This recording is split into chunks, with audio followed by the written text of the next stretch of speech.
Buenas tardes a todos, sean muy bienvenidos. Mi nombre es Mirta Herrera, les hablo desde São Paulo, Brasil. Vivo aquí a 28 años, soy argentina, tengo ascendencia turca y árabe. Mis abuelas eran de esos lugares de Medio Oriente y hace muchos años me dedico a la lectura oracular. Paralelo a eso, tengo estudios también académicos, pero vamos a concentrarnos en la cuestión oracular. Antes de hablar un poquito de eso, quiero agradecer a Marcelo, a Universo Ignis, por la posibilidad de estar aquí compartiendo con ustedes un poquito sobre lo que es el simbolismo en una lectura de la Borra del Café y cómo esas estructuras pueden ayudarnos a transformar, a orientarnos, a mostrarnos cómo está también nuestra energía. Volviendo hacia mi trabajo, soy autora de dos oráculos, la baraja Sophie Lenormand y el Ancient Egypt Lenormand.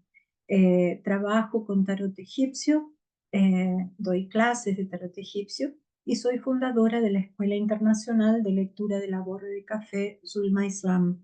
Zulma Islam es mi nombre turco.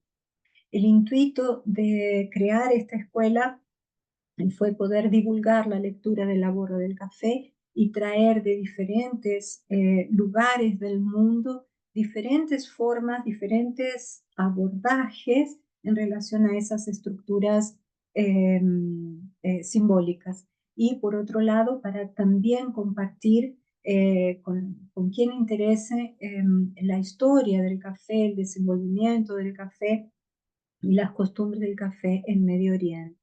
Entonces, vamos para mi ponencia, les voy a compartir la tela, eh, voy a desligar o apagar mi video para que ustedes puedan ver mejor la tela. Voy a agrandar aquí. Bueno, mi ponencia es café, simbolismo y autoconocimiento. Aquí en esta primera imagen ustedes ven unas tacitas que son muy bonitas, que son las tazas de tradición turca, típicamente turcas. Aquí tenemos granos de café y este elemento es una jarra que en turco y en armenio se dice jezve. Estas tacitas son de forma tubular, lo que hace muchas veces para quien está iniciando la lectura de la borra de café, con que no consiga ver muy bien el fondo. Entonces, no recomiendo las tradicionales tazas turcas para quien está iniciando. Recomiendo más las tazas libanesas, que en otro momento se las voy a mostrar, porque ustedes van a ver cómo ellas se abren en formato de lotus, posibilitándonos la visualización más detallada de el fondo y sus paredes.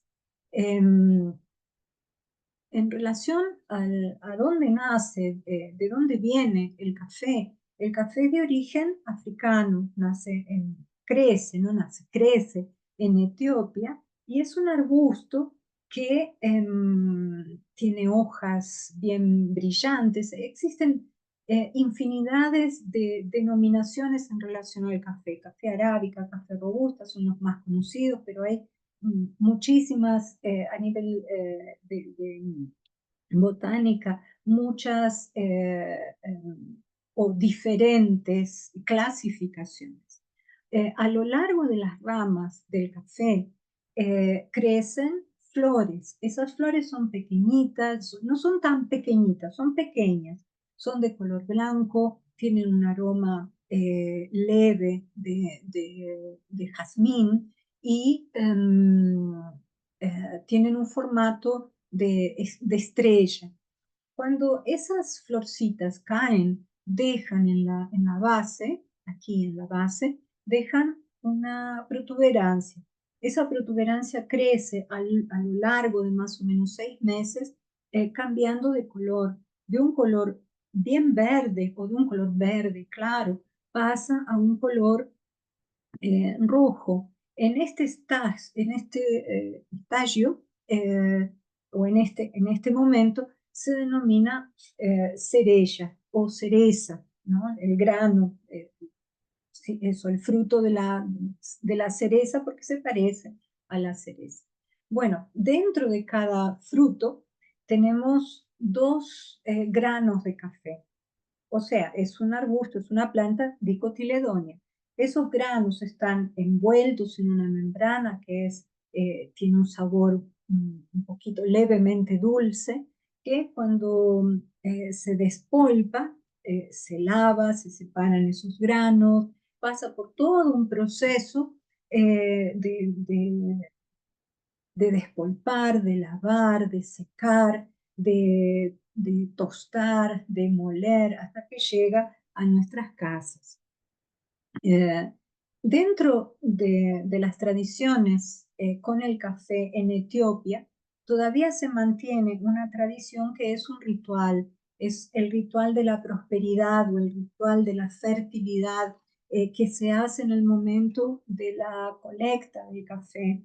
Las tribus se reúnen, forran el piso con diferentes hojas bien verdes, como ustedes pueden ver aquí, ¿no? Levemente se ve, y empiezan a tostar el café. Ustedes pueden ver que el café, ¿no? Antes de estar bien tostado, tiene un color muy parecido al maní. Se va tostando hasta llegar, hasta ser bien, bien oscuro, tanto en Etiopía cuanto en los países árabes, en la península arábica. El café es bien, bien oscuro. En épocas antiguas o en épocas del Imperio Otomano, por ejemplo, el café era también bien, bien tostado, bien oscuro. Por eso el café se lo conoce como se lo conocía en aquella época cuando Arabia tenía el monopolio del café como eh, el vino de Arabia. Y en Europa se decía que no se podía tomar ese café porque era de color oscuro y era del diablo, entonces, y era musulmano, entonces como que se podía en Europa tomar esa bebida, hasta que en un determinado momento se le pide al Papa Clemente VIII que ustedes tienen que pensar que en esa época, en épocas de un poquito antes, ¿no? De toda esa expansión del café, era muy difícil que se aceptase una bebida musulmana. Entonces, los cristianos en Europa pidieron para el Papa Clemente VIII que prohibiese la venta del café, que prohibiese que hubiese cafeterías, eh, porque consideraban por ser negro el café era algo diabólico. Entonces el Papa Clemente VIII pidió para que hubiese, que se hiciese un café en su gabinete en el Vaticano, y él experimentó el café y dijo, no, esto es muy rico, no, no lo vamos a dejar de lado. Entonces le dio la bendición y se conoce esa época como la bendición del Papa para el café. Y así el café comenzó a expandir mucho más en Europa. Pero vamos para las tradiciones en Etiopía, las tradiciones antiguas. Las tribus entonces se reúnen, tuestan el café bien, bien, bien oscuro y después es colocado en un recipiente con agua para hervir. Se hierve bastante, bastante, tanto en Etiopía cuanto en la península, como en la península arábica. El café hierve bastante, de tono muy caliente. Bueno, las personas en la tribu están todas reunidas y se sirve del más viejo al más joven. La tradición es respetar a aquellos que vinieron antes. Esas tradiciones del más viejo para el más joven también existen en la Jordania, entre las tribus beduinas, por ejemplo. En la hora de servir el café, se sientan todos en una rueda. En Jordania, por ejemplo, quien sirve el café, quien prepara el café, es el jefe de la tribu. Entonces, él sirve el café del más viejo al más joven como una señal de respeto. En el aeropuerto de Etiopía también hay un lugar en donde a un pequeño museo y en ese museo siempre hay una señora o alguien vestida con las ropas típicas sirviendo café. ¿Se acuerdan que les dije que las tazas, perdón, libanesas, eh, que son más abiertas, son las mejores para quien está iniciando? Estas son las tacitas que son tazas tradicionales árabes o tazas tradicionales libanesas también. Eh, Esta es una tradición que hay todavía en el aeropuerto de Etiopía para las personas que quieren experimentar el café. Vamos de Etiopía a Turquía, concretamente o específicamente al Palacio de Topkapı. ¿Dónde está ese palacio? Ese palacio se encuentra en Estambul, en donde era Constantinopla. ¿Y por qué que traigo estas imágenes relacionadas que muestran el palacio de Topkapı? Porque en la época del Imperio Otomano, el sultán eh, quería, así, el sultán era agradado con café. Para que ustedes tengan idea, en el sultanato otomano había 40 funcionarios, todos dedicados al café. Había un jefe, el jefe, el hacedor del café, que podía llegar a ser un visir. Entonces, imagínense la importancia de hacer un café dentro del palacio para el sultán. Y así nace una forma de moler el café totalmente diferente. Así como el proceso de la bebida, de hacer el café, fue fue diferente, tuvo su evolución desde los inicios hasta los días de hoy, con que se hacen diferentes formas de café. En aquella época también se experimentaban diferentes formas de moler el café. Entonces se llegó más o menos en la época de Suleiman el Magnífico, que es más por ahí, entre finalización del siglo XIV, siglo XV, llevan para el sultán, para agradar al sultán, una forma diferente de café. ¿Y cómo es esa forma diferente? El café fue molido de una forma que quedó reducido a un polvo. El café molido de esta forma es como si fuese azúcar de confeitero, como si fuese una harina a veces, ¿no? Tiene esa consistencia, no hay grano. Ustedes tocan el café turco y no se siente ese granulado, es un polvo. Y como polvo precipita. Y al prepararlo, deja un sabor bien fuerte, bien concentrado de café. El café se denomina café turco, no porque en Turquía haya plantaciones de café. No, en Turquía no hay plantaciones de café. Se denomina así por causa de la forma que encontraron de moler el café para hacer una bebida bien concentrada que sea agradable al sultán. Ustedes repararán que aquí en la parte inferior del slide hay dos mujeres. Esta es una foto actual del museo que es hoy el Palacio de Topkapı en Estambul, en donde hay muñecas representando las mujeres de aquella época. Y dentro del palacio hay un lugar que se conoce como el harén del sultán. ¿Y por qué estamos hablando del harén?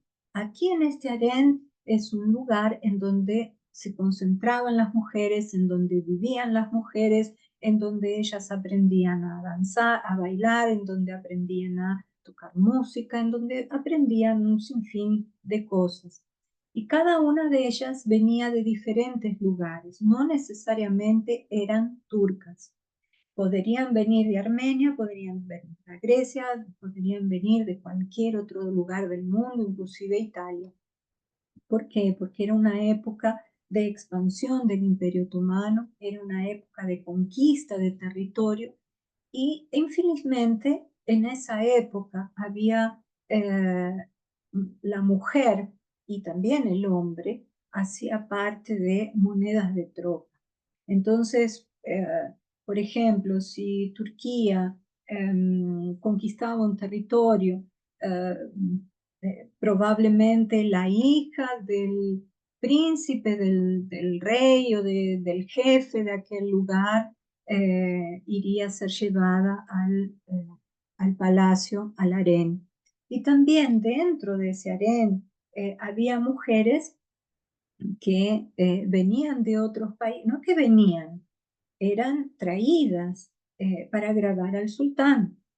Eh, algunas de ellas capturadas también. Lamentablemente es una época en donde había mucho de eso. La esclavitud no comienza con los navíos negreros que vinieron de África para aquí, para Brasil, por ejemplo, ¿no?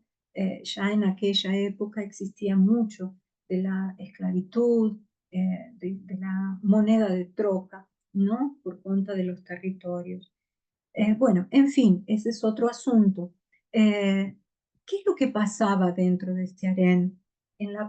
Cuando comienza el café a ser preparado de esa forma, antes de que comience a ser preparado como conocemos hoy como café turco, eh, las mujeres se reunían y tomaban un café, daban vuelta la taza y empezaban después a ver las imágenes que se habían formado.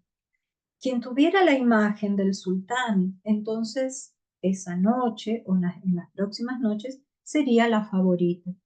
Eh, las imágenes que se formaban en la borra del café o la imagen que se formaba en la borra del café también fue diferente a lo largo del tiempo, hasta llegar a las estructuras que vemos hoy en día con el café turco. En aquella época no había eso de metodología, no, se trataba de ver una imagen. En aquella época, estamos hablando del siglo XV, entre 14 y 15. Y en aquella época, ¿quién no quería ser? Todas las mujeres que estaban ahí en el harén aspiraban a ser la favorita del sultán. Podían ganar joyas, podían tener otras funciones de las que ellas solían tener cotidianamente, podrían hasta influenciar en la política. Se conocen muchas mujeres de aquella época que han influenciado en la política del sultanato. Eh, Alguien llevó la lectura de la borra del café al harén. Por eso, para las páginas de la historia, podemos decir que comienza la lectura de la borra del café o cafemancía en el harén del sultán, en la época del Imperio Otomano. Los estudios que yo hice en relación a la lectura de la borra del café me indican que ese costumbre de leer el café viene viene de las tribus. Alguien llevó ahí al Imperio Otomano. Podría ser egipcia, podría ser turca, podría ser armenia, podría ser griega, podría ser de cualquier lugar, de cualquier territorio que el Imperio Otomano habría conquistado. Entonces, por eso no podemos definir a la lectura de la borra del café con una nacionalidad. Sabemos que es de Medio Oriente y que viene y que se leía con los beduinos, con las tribus. Había dos formas, ¿no? De esos pueblos nómades del lado de la península arábica se denominaban beduinos y del lado africano berberes. Entre las costumbres de los beduinos que se conserva hasta los días de hoy es moler el café en un recipiente que se denomina, es este recipiente que es, en portugués se dice pilón. Me van a perdonar, pero no me acuerdo cómo se dice en castellano, qué vergüenza. En árabe se dice almebaj, y almebaj es un recipiente, un pilón, un moledor de café. Acá ustedes ven este señor que ya es un beduino, ¿no? Es un nómade súper moderno. Aquí atrás tenemos un auto, ¿no? Entonces este señor es súper moderno moliendo el café. Y aquí tenemos los recipientes. Este recipiente en Jordania se denomina dala, o dola. Son recipientes de cobre, son muy tradicionales, ¿no? Esos pueblos nómades trabajar con el cobre. Entonces, la lectura de la borra del café viene de esos pueblos. No podemos olvidarnos que la estructura social de Medio Oriente viene de tribus, viene de una estructura tribal, y cada tribu con su jefe, con sus costumbres, con sus sistemas, con sus símbolos, ¿no? Entonces, por ejemplo, si hablamos de las costumbres o de las costumbres en Medio Oriente con café, podemos decir que en Turquía hay una ceremonia que es la ceremonia del compromiso, en donde la mujer tiene que saber preparar, la mujer que va a casarse, tiene que saber preparar muy bien el café turco. El café turco, ¿cómo se hace? Café turco, café árabe, café armenio, es exactamente lo mismo, no hay una diferencia entre uno y otro. La forma de preparo es exactamente igual. Probablemente en Arabia se hierve mucho más, pero la tradición, tanto en Turquía cuanto en Armenia, es preparar el café de forma tal que levante fervura y no que hierva. El café, se pone el polvo del café en el agua fría y después se va a colocar en el fuego, siempre mínimo, siempre muy, muy lentamente, hasta que comienza a levantar, hasta que comienza las primeras finalizaciones de, de su forma de hervir. Creo que se dice así. Me disculpen que me confundo un poco con... Hace tantos años que estoy aquí que eh, a veces hablo en portugués y misturo, mezclo con español, en fin. Entonces, cuando empieza a levantar el hervor, pronto, cuando empieza a levantar el hervor, ya se retira del fuego, se coloca de nuevo, se deja levantar el hervor más un poquito más, así durante 3 veces. Entonces, el café turco se hace, o café árabe, o café armenio, se hace de una forma especial, no se cuela. Entonces, en Turquía, en la ceremonia de compromiso, existe una tradición que es la mujer preparar el café para todos los invitados, o sea, para su familia y la familia del novio. Y se coloca en la taza que va a ser servida para el novio, se coloca sal. ¿Y por qué eso? Todas las personas, todas las familias están atentas, ¿no? A la cara que hace el novio cuando toma el café. Claro que hoy en día el café, el novio sabe perfectamente por lo que va a pasar, pero tiene que tomar todo. Claro que nadie va a colocar 1 kilo de sal, es apenas un poco. El café tiene otro sabor que puede no ser agradable, obviamente, y si el novio bebe toda la taza con ese café salado, significa que él es capaz de hacer cualquier cosa por aquella mujer. Entonces es una tradición que involucra también mucha risa, porque se observa bastante, ¿no? En esos momentos la cara y los gestos del novio. En el Líbano, por ejemplo, cuando hay un funeral, el yesbe, ¿lembran del yesbe? Aquella jarrita, se pone para abajo, ¿no? Se pone boca abajo, en señal de respeto. En Líbano se usa el cardamomo, que es una semilla que es familia del jengibre para dar alivio al estómago, ¿no? Y hay algo bastante interesante en Líbano, que es si la persona que hace el café sirve hasta el borde del café alguna taza, significa que no le gusta de esa visita. Generalmente en el Líbano y también en otros lugares como en Siria, como en Palestina, se sirve y también dentro en Jordania, dentro de los beduinos todavía se sirve hasta la mitad de la taza. Es un boli nada más, es un boli, es un sorbo nada más. No sé, en los países de Medio Oriente generalmente no se sirve hasta el borde, es apenas un poquito, ¿no?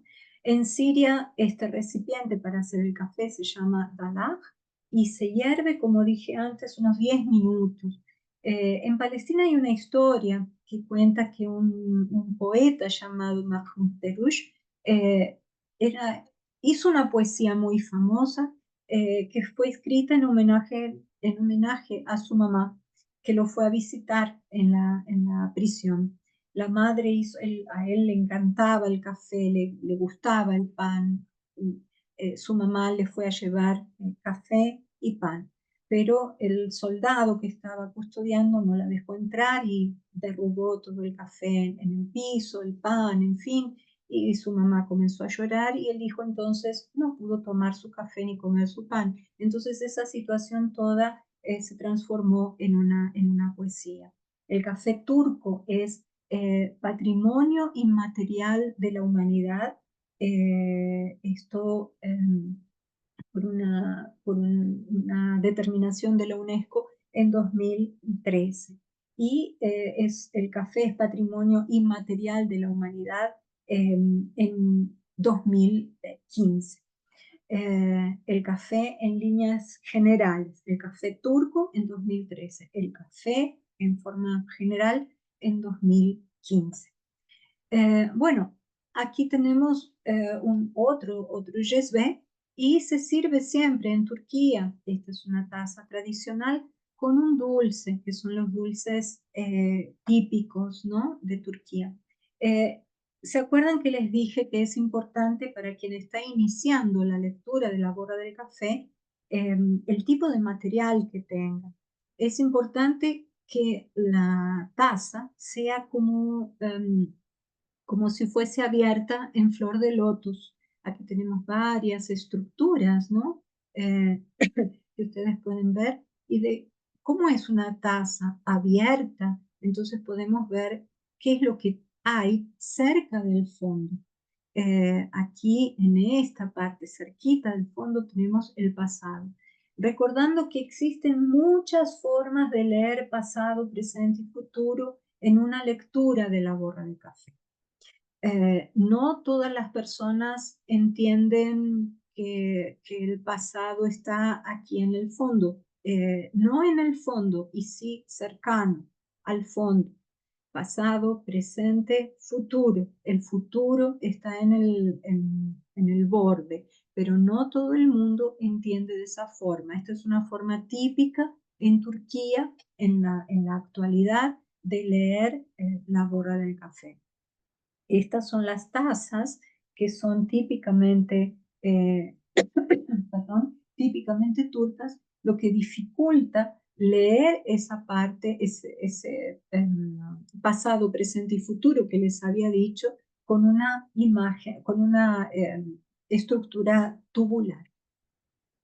¿Qué es el símbolo? Vamos ahora, ya pasamos por un poquito de la historia, ahora vamos ahora, perdón la redundancia, a lo que es un símbolo. El símbolo es un término, un nombre o una imagen que nos puede ser familiar en la vida cotidiana, aunque tenga connotaciones especiales más allá de su significado evidente y convencional. Implica alguna cosa vaga, desconocida, oculta para nosotros. Cuando la mente explora un símbolo, es conducida a ideas que están fuera del alcance de nuestra razón. Miren lo que dijo Leonardo da Vinci, qué lindo.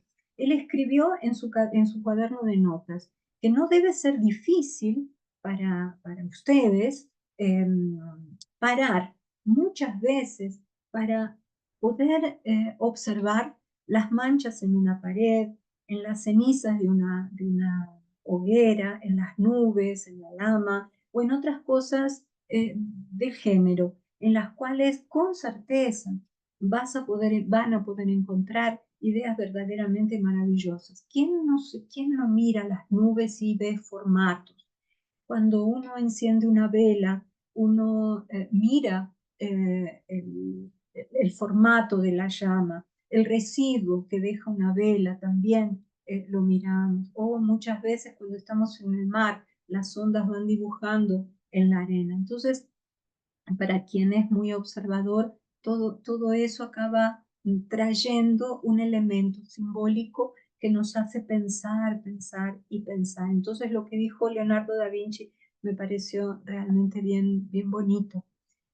Toda obra de arte puede ser estudiada, observada desde un aspecto duplo, descriptivo y simbólico. Descriptivo porque cuando se considera en relación a determinado tiempo, a determinado espacio, se identifica, se caracteriza en sus antecedentes y de acuerdo con las influencias externas y externas que la produjeron. El aspecto simbólico, cuando al proyectarse en el tiempo adquiere sentido. La obra artística refleja siempre la realidad del momento en que es creada, pero su sentido ni siempre permanece igual. Siempre es enriquecida, ganando una nueva dimensión cuando sometida a otros observadores. El arte generalmente representa simbolismo. ¿Por qué traigo estas imágenes del arte y por qué esta forma, ¿no?, de entender cómo uno observa una obra de arte? Porque siempre nos está mostrando un sentimiento, nos lleva a una reflexión, nos transmite una emoción. Vean aquí en la obra de Van Gogh, por ejemplo, que es La noche estrellada en el Ródano, cómo uno ve pasividad, las estrellas nos hacen soñar, esas personas ahí andando nos hacen pensar en la vida, en el futuro, el reflejo, ¿no?, de las estrellas en el agua. Ya, por ejemplo, en El Grito, que es una obra de Edvard Munch, vemos una persona que está sufriendo, no aguanto más, estoy en un momento desastroso. Eso es lo que nos impacta esa imagen. Entonces, cuando uno observa una obra de arte, nos vemos un sentimiento, ese sentimiento que nos transmite la forma en cómo fue diseñado, dibujado o pintado una determinada obra. Les cuento esto porque cuando uno mira las estructuras en una lectura de borra de café o los símbolos que aparecen en una borra de café, es como si observásemos una obra de arte. Sí, el inconsciente dibuja. Tenemos impactos ahí de nuestro interior, nuestros miedos, nuestros deseos, nuestras inquietudes, nuestro posicionamiento, nuestra energía. Al contrario de los animales, que son incapaces de simbolizar, el hombre le da sentido a las palabras, a los fenómenos de lo cotidiano. Son siempre culturalmente determinados y hacen parte del mundo de las ideas, los cuales llevan al hombre a simbolizar, es decir, a adoptar valores, sistemas de símbolos usados para la adquisición y transmisión de conocimientos. Entre esos sistemas, los símbolos lingüísticos son los más importantes, seguido por las artes. Les puedo decir que leer una borra de café es como leer hieróglifos. El comportamiento simbólico característico de cada grupo humano es aprendido, transmitido de forma tal que las experiencias de apenas un miembro pueden servir a la sociedad en un todo. Colectivamente, cada nueva generación aprende los símbolos que rigen su sociedad, asimilando los modos de comportamiento orientadores de su conducta. De la misma forma que el lenguaje, las expresiones artísticas hacen parte de un sistema simbólico específico para cada cultura en particular. Símbolos son abstracciones e ideas se juntan en un sentido que a través de la obra de arte expresan el contenido de la propia cultura. Cuando leemos la borra del café, también tenemos que llevar en consideración qué significa una determinada estructura en otros lugares del mundo. En las sociedades simples, el arte consiste en un instrumento de comunicación social, mucho más que en las sociedades complejas. El artista, al componer sus creaciones, desenvuelve un estilo altamente formalizado, usando valores culturalmente determinados. Su obra tiene una función social específica dentro de su cultura, con la finalidad de legitimar el comportamiento moral y la conducta adecuada. La función primordial de un producto artístico es la de comunicar simbólicamente los valores que rigen su cultura. Cuando el hombre primitivo dibujaba en las paredes, él estaba transmitiendo una idea en relación a aquello que veía, en relación a aquello que sentía. Vean que estos diseños o estos dibujos son de arte prehistórico de las cavernas de Lascaux en Francia. ¿Y por qué les estoy mostrando esto? Porque cuando uno ve una lectura, una borra de café, imágenes que tienen movimiento, que parecen prehistóricos, aparecen en nuestra frente. Diferentes estructuras que son como manchas, que son como formatos que a veces uno cuestan en descifrar. Esos dibujos, esas manchas, esas estructuras nos hacen pensar, tocan su inconsciente. Y dice Jung que cuando nuestro inconsciente comienza a eh, entender o a ser consciente aquello que precisa desenvolver desde su interior, automáticamente nuestro engranaje de cambios y de transformaciones comienza a ser activado. Por ejemplo, aquí en esta xícara, perdón, en esta taza, en este fondo, aquí hay como si fuese un animal que está aquí rodeando en este fondo de borra de café. No es una imagen que podríamos decir que es un lobo, tampoco un dragón. Tiene un formato extraño, tiene un formato que no está bien definido, apenas que recuerda a algo. Las imágenes en una lectura de la borra del café no son perfectas, apenas nos recuerdan. ¿Se acuerdan que estábamos hablando de arte, estábamos hablando de cultura? En esta taza, en este fondo, hay una estructura que cuando la vi me pareció una mujer de burka, típicamente de los países de Medio Oriente, ¿no? De Afganistán, tal vez. Eh, la persona que bebió de esta taza no tiene nada que ver con la cultura de Medio Oriente, mucho menos es musulmana. Entonces, cuando uno lee un símbolo, nosotros precisamos pensar qué es lo que ese símbolo nos está diciendo. Si nosotros pensamos en Occidente o pensamos en Europa, una mujer de burka significa estar tapada, significa estar escondida, significa no mostrar su rostro, ni su cabello, ni su ropa, ¿no? Muchos cuestionan este tipo de tradición. Entonces, ¿qué es lo que significa este tipo de imagen para una persona que bebió de este café en Occidente? Significa que está en un proceso en donde su autoestima puede estar baja, en donde se está escondiendo de alguna cosa o en donde algo está haciendo con que ella se sienta sometida a la voluntad de algo, a la voluntad de un sistema, a la voluntad de alguien. O sea, es una imagen que es negativa, porque ninguna mujer debe sentirse de esa forma en ningún lugar del mundo. Pero si esta taza, si este café hubiese sido bebido en Afganistán o en algún lugar de Dubái, en donde las mujeres también usan burka, eh, no tendría el mismo significado. Vean cómo es una cuestión cultural de poder entender qué sentimiento tendría esa mujer de Medio Oriente, de Dubái o de Afganistán. Para ella sería normal diríamos que es una persona común, es alguien simple, alguien no que se impone, es una figura imponente dentro de la taza, no que se imponga, es una figura o es una mujer que tiene un lugar importante, que tiene una influencia por el tamaño. Es necesario que uno vea el tamaño de la estructura simbólica y eso va a definir la energía de la persona.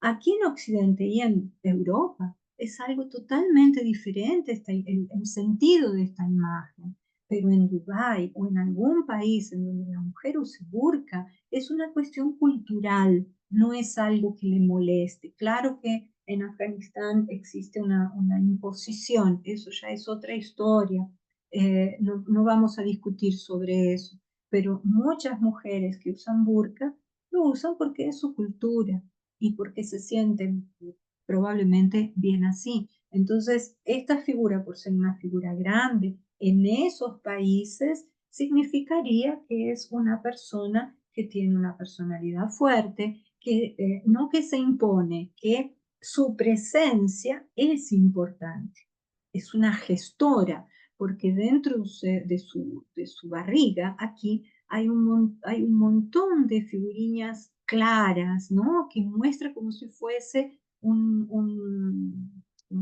bolsa con algo dentro, lo que mostraría fertilidad. Aquí aquí en Brasil o en Occidente o en los países europeos no tendría ningún sentido decir que es una persona que se impone o una persona que se destaca. No, aquí tiene un sentido de autoestima, un sentido de sumisión, un sentido de sentirse presa a algún condicionamiento. Por eso es importante que uno entienda que una estructura simbólica puede tener un significado en un determinado lugar del mundo y en otro lugar un significado totalmente diferente. Como aquí en esta taza, por ejemplo, es una taza muy antigua y les quiero esclarecer o le quiero aclarar algo. Aquí yo estoy mostrando imágenes unitarias, imágenes que de alguna forma se han destacado dentro de un contexto simbólico, pero en una lectura de borra de café todo vale.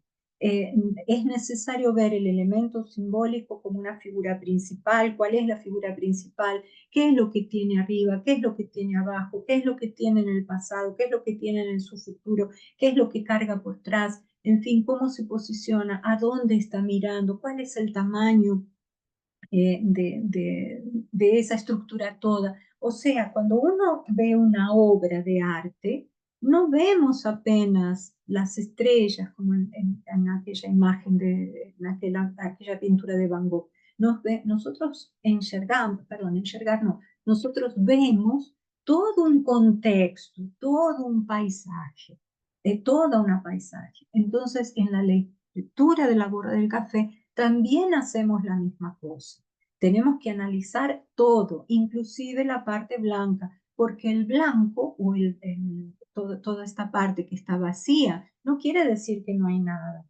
El vacío también es un elemento simbólico que tiene un significado, que es la necesidad de organizar.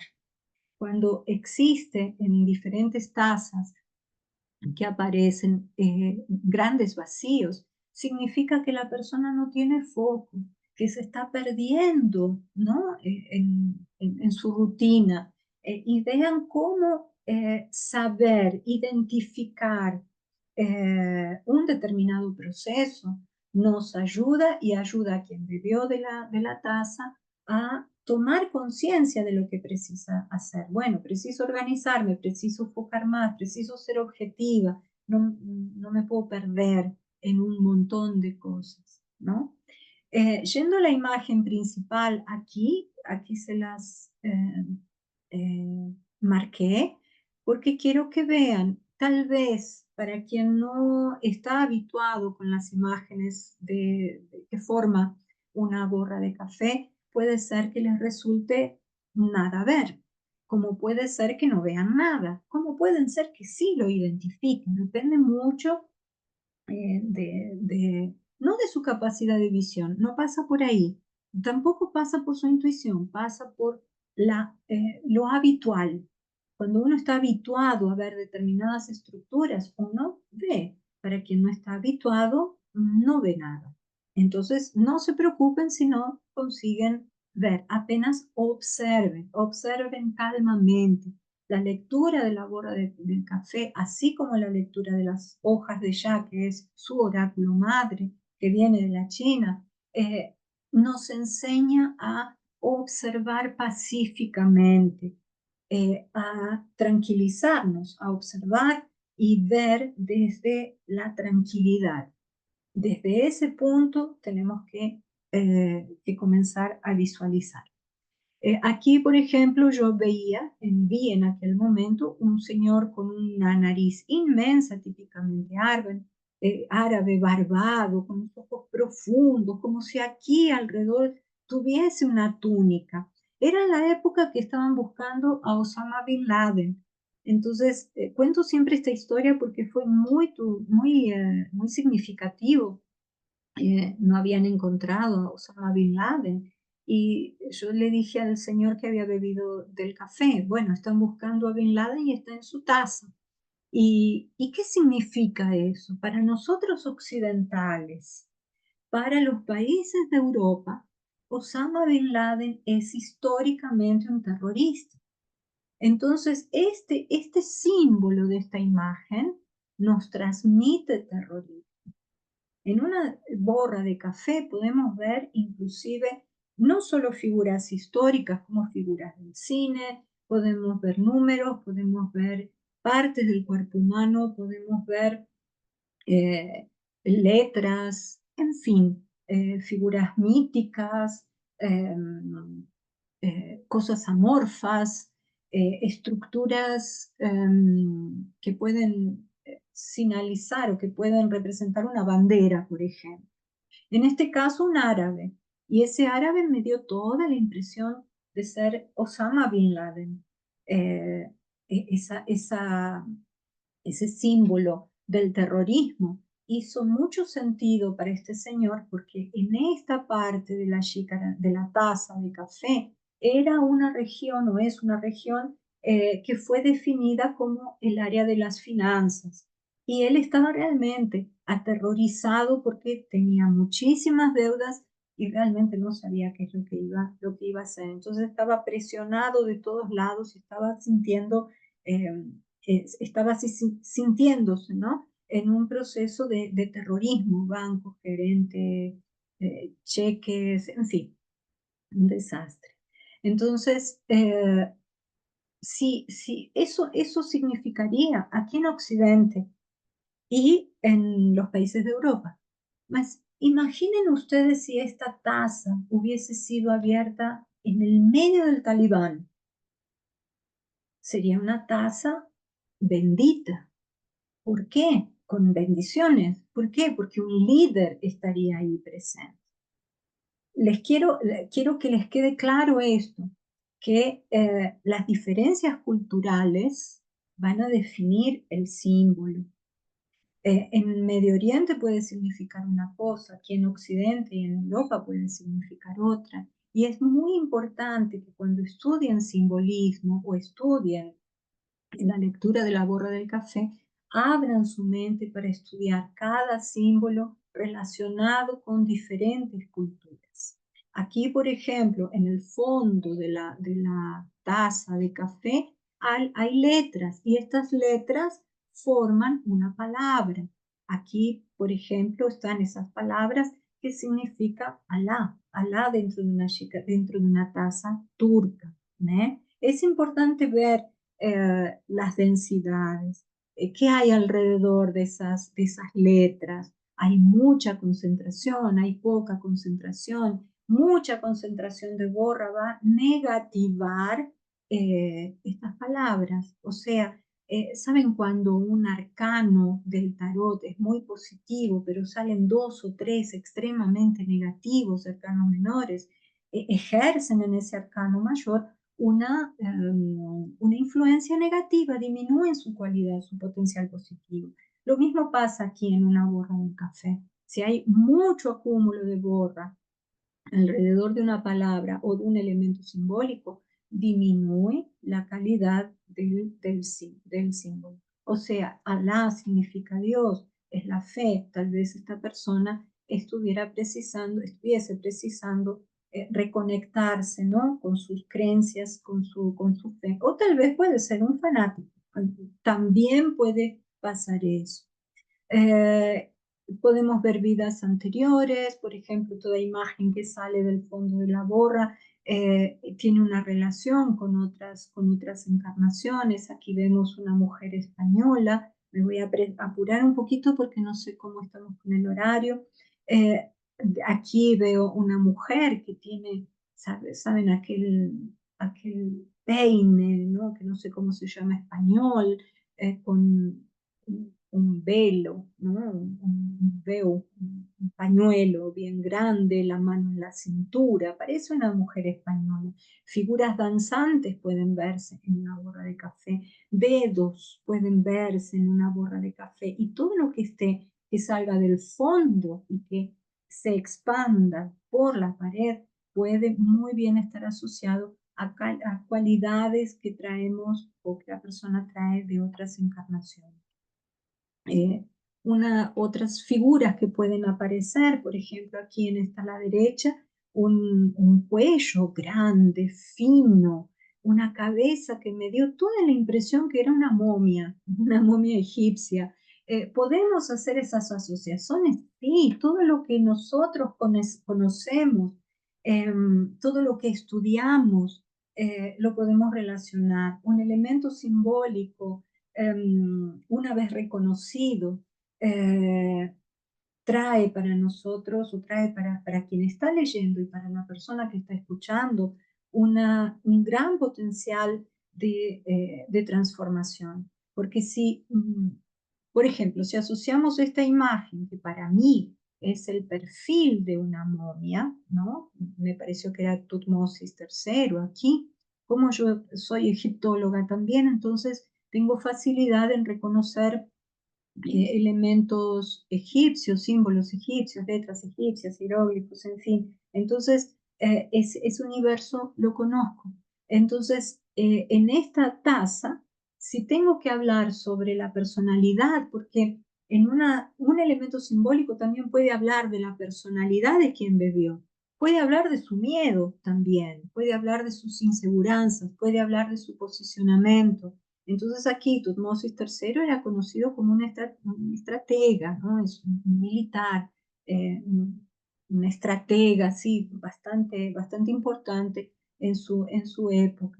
Entonces podemos decir que esta persona, ¿no? Es una persona que tiene capacidad de comando, capacidad de una gran capacidad de determinación y posicionamiento, y que es una estratega, por ejemplo.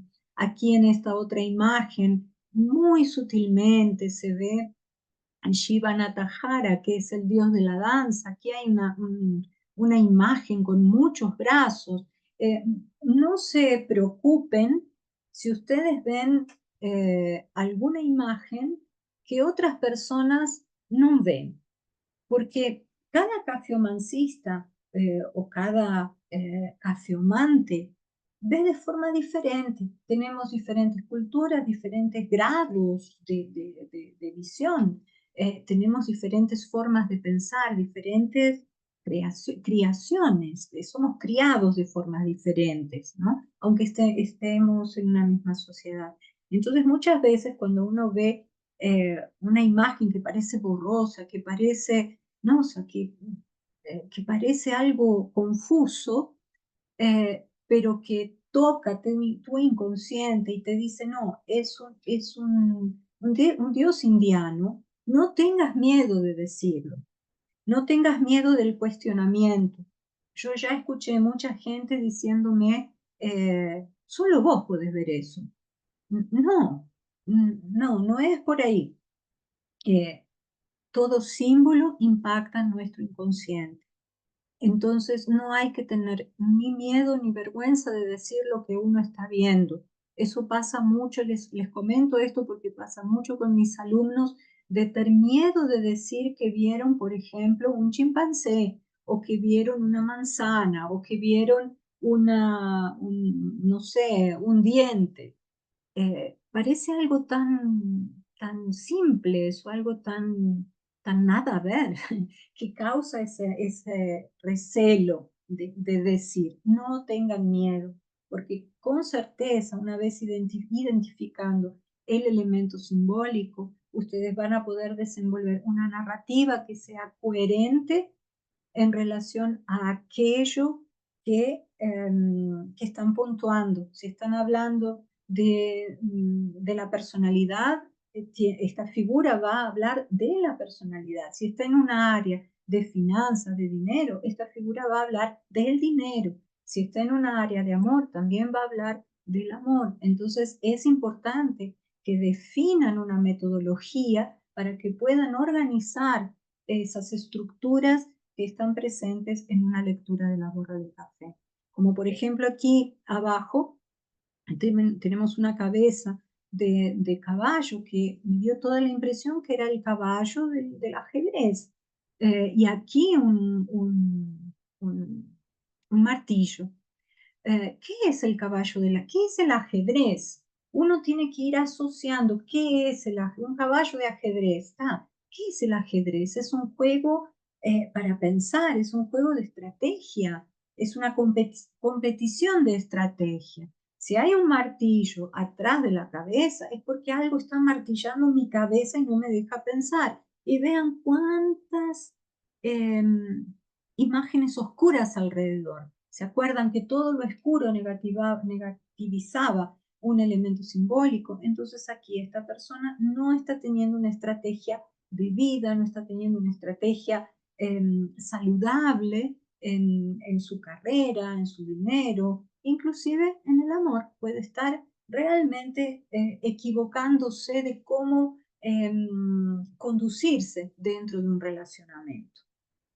Eh, Aquí tenemos otras imágenes también que hablan de confusión. Esta imagen que aparece aquí con humo es difícil. Aquí tenemos un barco que está naufragando, entonces la persona eh, tiene que estabilizarse. Cuidado con su posicionamiento, cuidado con sus opciones, avalíe sus opciones, ¿no? Voy a pasar por delante y voy a hablar de esta, que fue bien bonita esta imagen, que fue un elefantito con la trompa estirada, y parece un elefante joven. El hecho de tener la trompa estirada, los elefantes cuando estiran la trompa es porque quieren agarrar el rabo, ¿no? La cola de su mamá. Entonces, aquí habla de la necesidad de protección, de agarrarse a algo, de agarrarse a sus ancestrales, de traer para su vida más objetividad, pero con la compañía de alguien. Probablemente no lo tenga porque no hay nada aquí agarrando esta trompa. Y para finalizar les muestro un barco viking. El barco viking está aquí. ¿Y qué significa? Los barcos vikings no eran solamente, no se usaban solo como algo en ritos funerarios. No, ellos eran también usados en ritos funerarios, pero el barco viking simboliza vamos a conocer otras regiones, vamos a la conquista, no sabemos a dónde vamos, pero vamos. Eh, Les recomiendo ver la serie Viking, la deben haber visto. Entonces cuando vi esta imagen, me vino toda esa lucha, ¿no? De querer conocer otros lugares, de cambiar, de mudar, de dar, ¿cómo se diría? De dar seguimiento a todo lo que se piensa. Claro que cada símbolo va a estar relacionado con un área Entonces, nunca se olviden de ser objetivos en relación a eso. Podemos ver nombres, podemos ver letras, podemos ver coronas, como aquí hay una corona de princesa. Y todas las bolitas que ustedes ven aquí simbolizan dinero, simbolizan prosperidad. Entonces, con esta imagen, vuelvo aquí a ustedes, quiero terminar mi ponencia. Espero haber sido clara, espero que se haya entendido. Disculpen todas esas mezclas que a veces hago con los idiomas. La borra del café merece mucho respeto, merece mucho estudio. Es un oráculo que nos enseña, que nos transforma, que nos direcciona, que nos muestra si nos estamos equivocando y podemos rever nuestro camino, nos ayuda a ver a dónde está nuestra energía a través de diferentes símbolos. Y lectura de la borra del café también es cultura. Lectura de la borra del café también es estudiar conceptos junguianos, estudiar un poquito de lo que pasa en el interior de cada ser. La lectura de la borra del café no es un oráculo futurista solo. ¿Por qué se entiende o por qué se entendía que es un oráculo? Ah, me vas a adivinar el futuro. ¿Quién no escuchó eso? Mucha gente, y yo lo escucho hasta los días de hoy. Eh, ¿Se acuerdan del Palacio de Topkapá? ¿Se acuerdan de aquellas mujeres en el harén dando vuelta la taza y buscando la imagen del sultán? De ahí es que viene que la lectura de la borra del café indica un futuro. Sí, todo bien, nada impide que ustedes vean un elemento simbólico y hablen del futuro, va a depender de la metodología que ustedes quieran aplicar. Pero así como las sociedades evoluyen, evoluyen, no sé cómo se dice, así como todo en la vida crece, se organiza de forma diferente, eh, así como las sociedades cambian, los oráculos también cambian. Los oráculos también comienzan a evoluir de una forma diferente. Por eso hoy en día la lectura de la borra del café no es más considerada una lectura para ver el futuro. Es una lectura que nos ayuda, como dije antes, en nuestro autoconocimiento, nos habla de nuestros miedos, de nuestras incertidumbres, em, de nuestras inseguranzas, de nuestros deseos y de nuestros sueños, y también nos muestra qué es lo que podemos hacer. Si un símbolo está negativado, lo podemos transformar. Eh, si un símbolo está exaltado, eh, podemos ver cómo es el desenvolvimiento de ese símbolo por las paredes de la taza. O sea, no es algo fácil. La lectura de la borra del café es compleja, requiere tiempo, requiere estudio y nada de, voy a tomar un café y voy a leer la taza. No, hay que llevarlo a serio, así como todo oráculo. Voy a parar aquí, así me despido. Una vez más les pido disculpas por esos errores en castellano, pero bueno, en fin, eh, les mando un fuerte abrazo a todos ustedes y muchas gracias por haber estado presente en mi ponencia.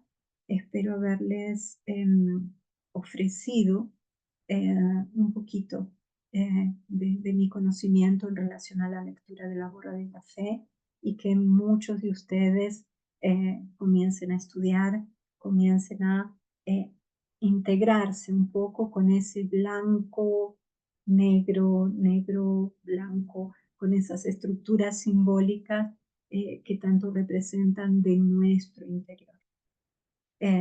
Un beso inmenso, los saludo desde San Pablo.